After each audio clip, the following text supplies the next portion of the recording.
Welcome to the Lock Sportscast, your weekly source for Locksport news and sometimes interviews. This is episode number 24, recorded 14th of November, 2020. I'm your host, Charles Current, and in today's episode, we have a few more podcasts you might want to check out.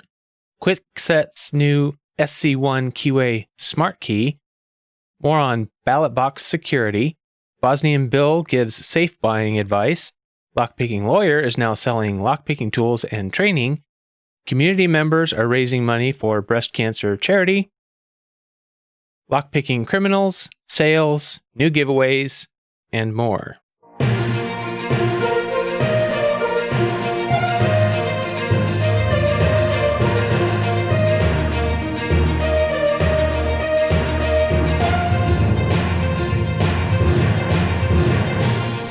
As always, you can find this show on most podcasting apps, YouTube, and at thelocksportscast.com. YouTube and a few of the podcast apps have restrictions that limit my ability to post full show notes with all of the links, so if you're using one of those, go to www.thelocksportscast.com for full show notes that includes clickable links. A quick note here, you may hear some strange noises in the background. We're having quite a winter storm out here today, so at times I'm getting pounding rain, branches blowing against the house, and other strange noises. So if you hear those, I apologize. And this week, Terrell shared a couple of new podcasts that people might want to check out. We have Locksmith Talk with ALOA, which is the Associated Locksmiths of America. They launched a new podcast last week. It's hosted by William Link, and he interviews the brightest minds involved with locksmith industry every Monday. You can listen free on Apple Podcasts, Google Podcasts, Spotify, and Stitcher. I'll have links in the show notes. Episode 1 is out, and the description for that reads, in part 1 of our series on workplace communication, Guy Robinson introduces us to dyadic conversation, the leading member exchange theory, and uncertainty avoidance. It might be interesting to some of you, especially those of you who are locksmiths. He also shared one called Ask a Locksmith by Captain Stubbs 1. The description for that podcast reads, I am a locksmith of 5 years, and I will be answering questions sent to askalocksmithpod@gmail.com. If something is beyond my ability to answer, I will be asking my boss and coworkers, a wealth of over 60 years of experience in the field. If you have any question for a locksmith, send it in and help make the show possible. I wouldn't be able to do this without the listeners. There are 8 episodes up as I'm recording this, so make sure to go check those out. And that one is hosted on Anchor, and I will have a link for that in the show notes as well. And then I just wanted to remind everybody that Uncensored Tactical Podcast does do quite a bit with Locksport, and he has a new episode, 1 week old episode where he interviewed Sky Pirate Actual, talking about real world lockpicking concepts, including Monkey See, Monkey Do, his Instagram page, advice for new lockpickers, a few small case studies, favorite and not favorite tools, lockpicking in the movies and on TV, and more. That's episode 153, entitled Sky Pirate Actual on Lockpicking. And you can also find Sky Pirate Actual on Instagram. And To Be Deciphered shared a couple of links having to do with a new Smartkey. Kwikset has an SC1 Keyway Smartkey, SE Lock and Key. Also, Jason talked about this in a video that he has out. So I will have links in the show notes. There's not a lot of details yet about, I'm waiting for somebody to buy one so we can actually see what's inside of them, if there's very many differences. Jason brings up some issues that he's interested in finding out and see how reliable they'll be. So I'll have a link to Jason's video and the links that To Be Deciphered shared in the show notes, if you want to go check those out. And Vent and To Be Deciphered both sent in information about a story on the security of ballot boxes. There was a story published here called The Security of Ballot Collection Boxes. One can be opened in 30 seconds or less. The researcher involved in this is Mark Weber Tobias. Some of you might know him. He's a security researcher, and he has previously done stuff on medicos, including how to bump them. And I'm not going to read the whole article to you here, but I will just read a quick section of it and then give you links to the article and to an associated YouTube video. There hasn't been analysis about the physical security of ballot collection boxes and how they are protected. Voters relied upon the apparent protections inherent in these containers once ballots were deposited in non-postal service boxes. The boxes we tested from one manufacturer could be opened in seconds with little skill, training, or tools. They're using double-sided wafer locks, basically. Double-sided wafer cam locks. And I'm sure most of you know about how secure that is. And Redheaded Lockpicker sent in a link to a video that he thought was good. It's called Condensed History of Lockpicking. And the description reads, in the 1800s, Windows 0 days were extremely rare. So hackers at the time had to settle for the delicate art of lockpicking. In this short talk, we'll learn about some of the zany lock mechanisms that the aristocracy came up with to secure their valuables. We'll talk about the lockpicking bounties and the transient era of perfect security. Yes, that's right, perfect security. These are your great-great-great-grandparent stories, so buckle up, kiddo, you're in for a wild ride. And I'll have a link to that video in the show notes, as usual. And I thought I would share a video series that I thought was interesting by StarryLock. He is putting out a series on U.S. postal locks, and he has 2 videos out as I record this. The first one is entitled U.S. Postal Padlocks Part 1, a look at my small postal lock collection. This week I'm looking at the street mailbox lock. My primary source for information is Mark Garcia's U.S. Mail Locks and Keys, 1830s to 2000. And the second video that he just released the day I'm recording this, Postal Lock Series, Registered U.S. Mail Padlock. This is the second episode in a series of videos dealing with postal locks, first covering locks from the United States, and covering a handful of postal locks I have from foreign countries such as Australia, Canada. In this episode, we are taking a look at the registered U.S. mail padlock in use from 1918 to the 1990s. I recommend people go check that series out as he produces them. And Deadlock sent in a note last week, but because I recorded that one early, he just missed my recording session. And he said, hi, don't know if I'm too late for the next episode, but the pass-around box has arrived with Dusty and Windy in the USA. And as of my recording of this, he has put his video out already called Deadlock's #passaround box decoded. And so he has picked it, decoded it, opened it, and we'll be deciding who to send it to next. So if you want to be on that list, make sure you get over and check out his video and find out how to get your name on that list. And I thought I would share a link to a video by Bosnian Bill. So Bosnian Bill, in his video last week called number 1806, Buying a Safe Tips, he went through a lot of details on safes and fire protection ratings and all that stuff. And I thought I would just read the description to it here. In video 1806, I'll walk you through my research before buying my new safe, giving tips of what to look for in design, fire ratings, and UL ratings of break-in certifications. All in all, this took me about 6 weeks to put together, and I felt that anyone looking to buy a new safe might find it a useful time saver. I really appreciate when they do stuff like this. It's a very useful resource, I think, for people, not just the LockSport people, but a lot of people in general. And Bags of Locks sent in a note, and he says, sure, you've had a fair few people message you about this, but LockPickingLawyer, one of the most well-known names in the world of lockpicking and covert entry, and Robert Pingor, a nationally known special operations and intelligence community red team instructor, has started a company called covertinstruments.com.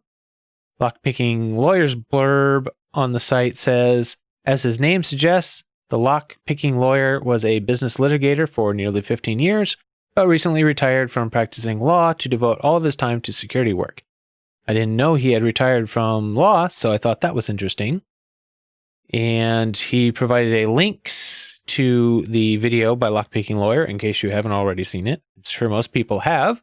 And it says, also, his website says, for the first time, the Lockpicking Lawyer, alongside other world-class instructors, will be offering multi-day covert entry classes to the public and not just to law enforcement and military personnel.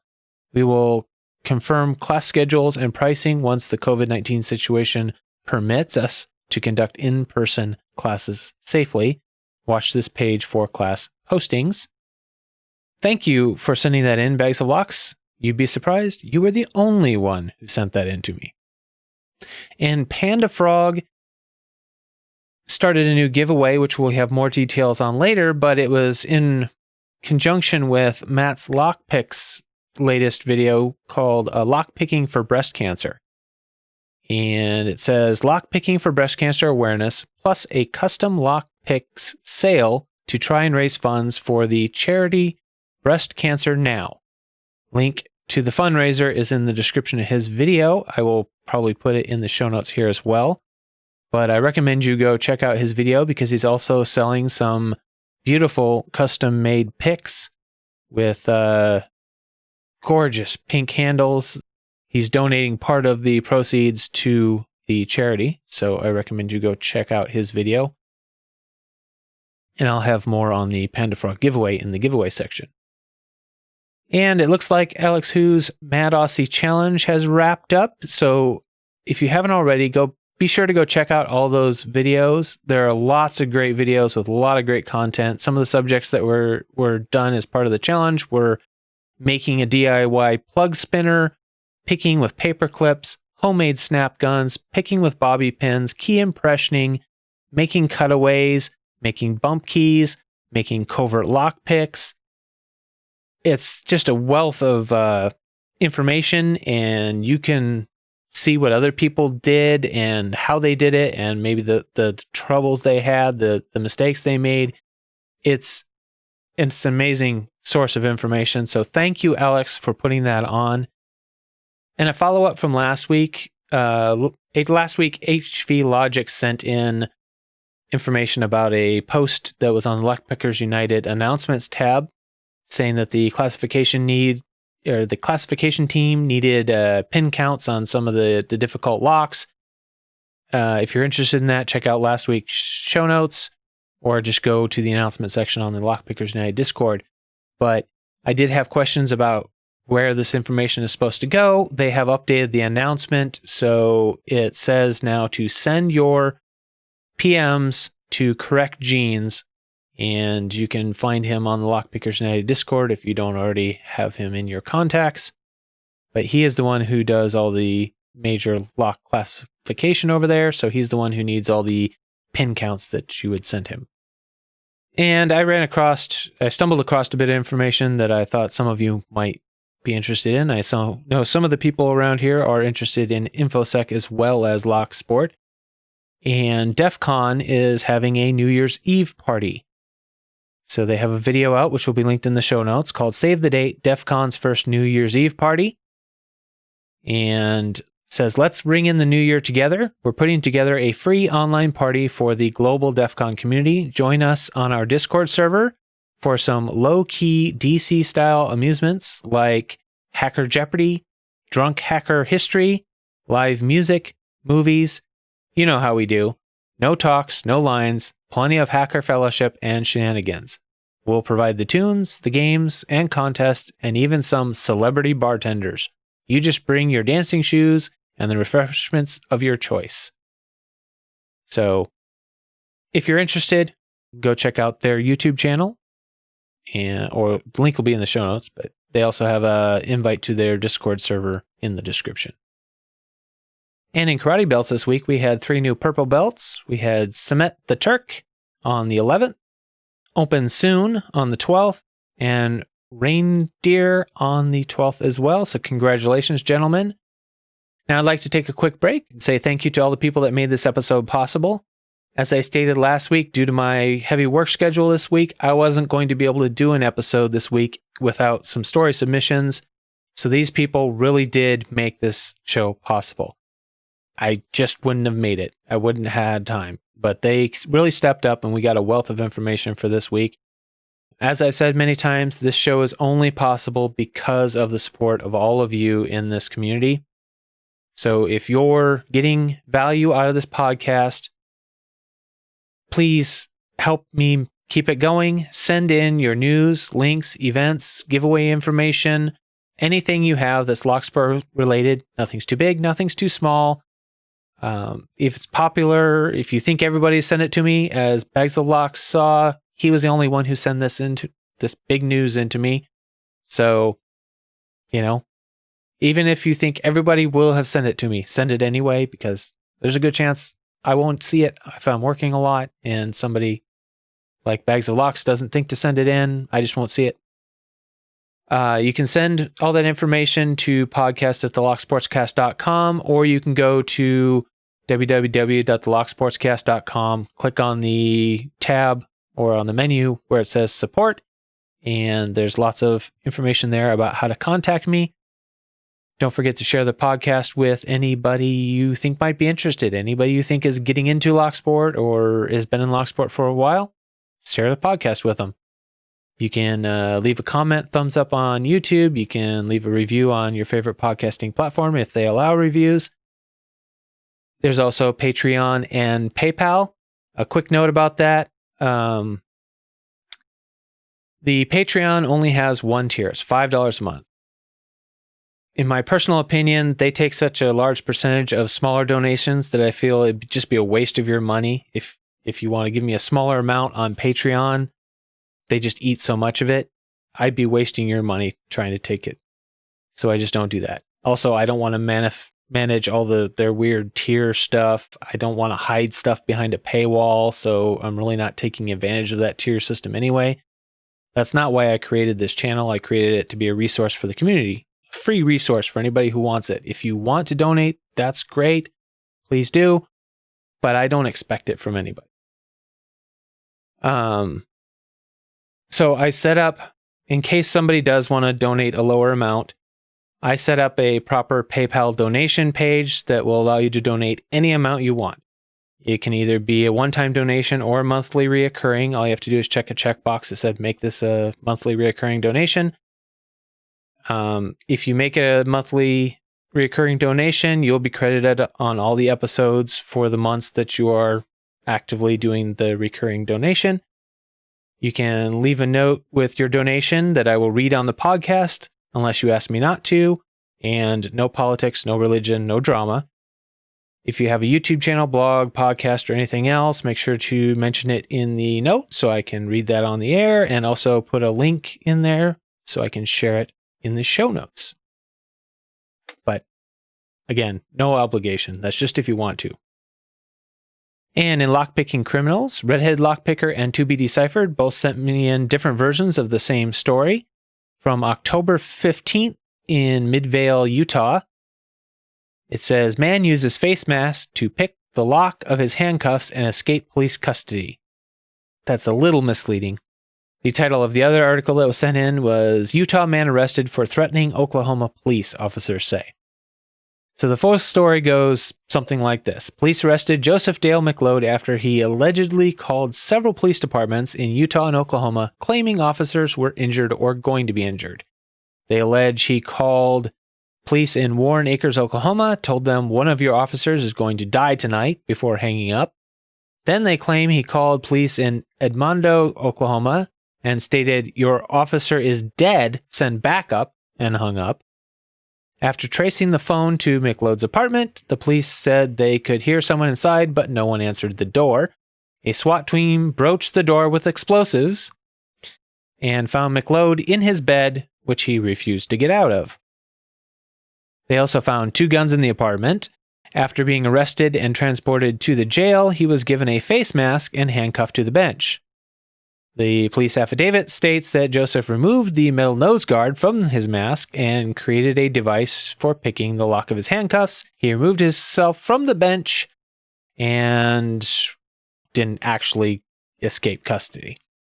He was booked for investigation of 2 counts of making terroristic threats, making 2 false police reports involving death, and because police say he was able to pick his cuffs, he was also booked for investigation of escape from custody. I almost wonder if he wasn't trying to do some sort of suicide by cop. It's kind of a weird story. I think that guy probably needs some mental health check. And To Be Deciphered sent in another story from the 11th of November in Lake County, Florida. Fleeing man nabbed with burglary tools and ski mask in Fruitland Park. A Lake County deputy was patrolling the area of Fruitland Park due to recent vehicle burglaries. The report states a white Jeep with Tennessee plates drove past him twice, the second time, quote, blowing smoke and attempting to speed away, unquote. A short time later, the Jeep drove across a yard and the driver jumped out, leaving it in reverse. The driver ran down a dead-end road that ended at a lake. Deputies and officers of the Fruitland PD apprehended Jacob Allen Franklin. In the vehicle, they located a black ski mask with a white skull printed on it and a Grandmaster lockpick set, which appears to be a large automotive pick set. Franklin was arrested and charged with driving while suspended, a habitual offender, no vehicle registration, possession of burglary tools, possession of drug paraphernalia, and resisting without violence. And out of Sacramento, California, on the 12th of November, a suspected NorCal rapist, Roy Charles Waller, takes the stand at trial and says Roy Charles Waller, a former UC Berkeley employee, is standing trial after being charged with 46 counts of including rape and kidnapping spanning from 1991 to 2006. He testified in court that he didn't commit the crimes, although he could not explain why his DNA was found at 6 of the crime scenes, or why there was surveillance video allegedly showing him using one of the victim's ATM cards. Waller also addressed the large amounts of duct tape, rope, zip ties, lock-picking book, ski masks, and gloves found by investigators during his arrest. He said the items were used for paintball, mechanic work, snowboarding, among other hobbies. He, quote, I am a collector of odd things, unquote, he testified in response to owning a lock-picking book. Investigators also found a duffel bag with women's underwear, as well as duct tape, rope, handcuffs, zip ties, gloves, and a ski mask. Waller explained that those were from a previous consensual relationship. The trial began October 19th. Closing arguments can begin as early as Monday, and the jury may reach a verdict next week. And as we move on to some of the sales and things going on, Chirel also sent in a link to SE Lock and Keys video about the $10 large HPC pick case. So that's a heck of a deal. It's an eBay thing. There were still some available when I checked earlier today. So you might want to check that out if you're in the market for a good quality pick case for cheap. Also, we still have the sale going for Commando locks, 15% off all locks with the code FALL2020 that expires January 1st. Mako locks code by Mako gives you 15% off, and I don't know the expiration, but it was still good this morning when I checked it. And in giveaways, we have a new giveaway by Lockpicking's Gal.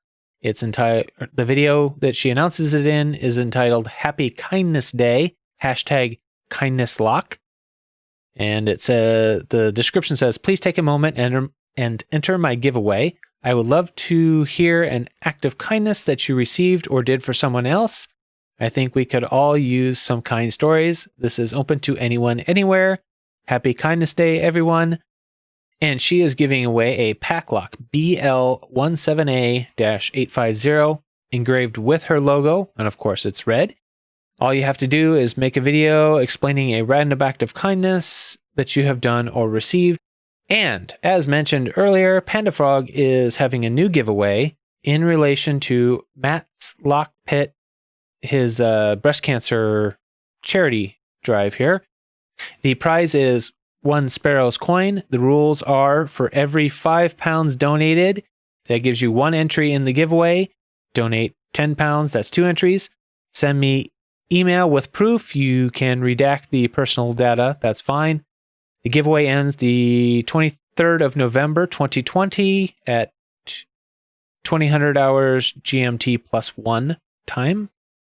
And I'll have a link to his video on that in the show notes as well.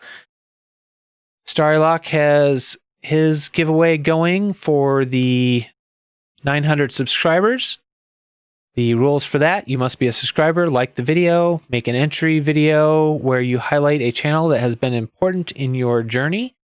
Hashtag brand Starry900 must be included in the title or the description so that he can find it. The giveaway will run from the 4th of November until the end of the day, 20th of November. Only 1 ticket per person. Multiple entries are possible if subsequent entries are donated to someone else, but even with donations, no one person can have more than 1 ticket.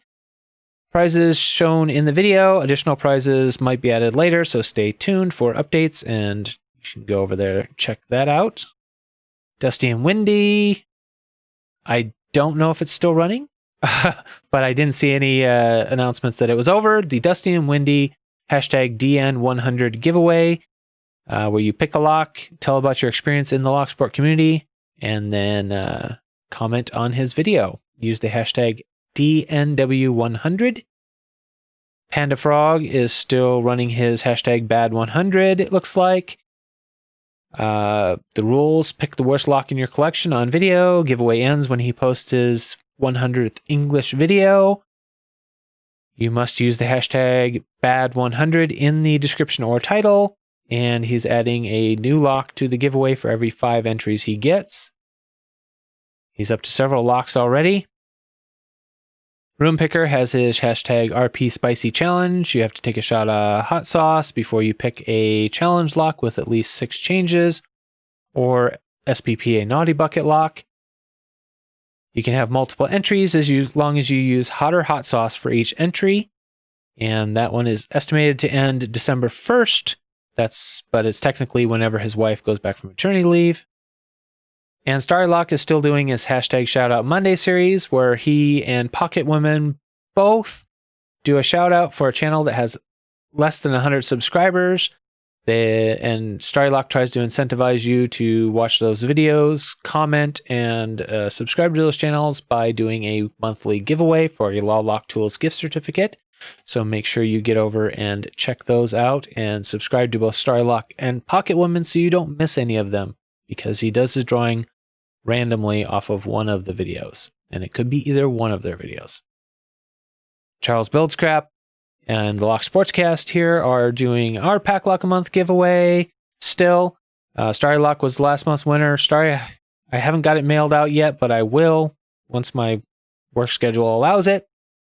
And basically the way you get entries is by sending in your stories, sending in your giveaways, sharing the podcast, and make sure I'm tagged in it so that I know that you shared it, and I will get you an entry for each of those things. And a lot of people got entries today with all these news stories sent in. So thank you everybody for doing that. I really appreciate all of the support that you showed this week while I'm working so much.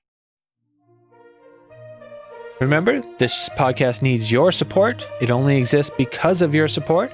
So you can support the show in several ways, the most important of which is to keep sending in your news, links, and information, giveaways, anything you have that's Locksport related. Nothing is too big, nothing is too small. The more niche it is, probably the more interesting it is to the general public. Share the show with your lockpicking friends, either in person or online.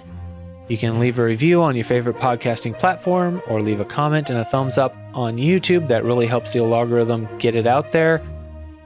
You can subscribe on Patreon or PayPal, or to one-time donation on PayPal if you want. If you support the show in one of those ways, I will give you producer credit and mention you on the podcast. So if you have a YouTube channel, blog, or anything else, make sure to mention it so I can put it in the show notes. Thanks, and keep it legal.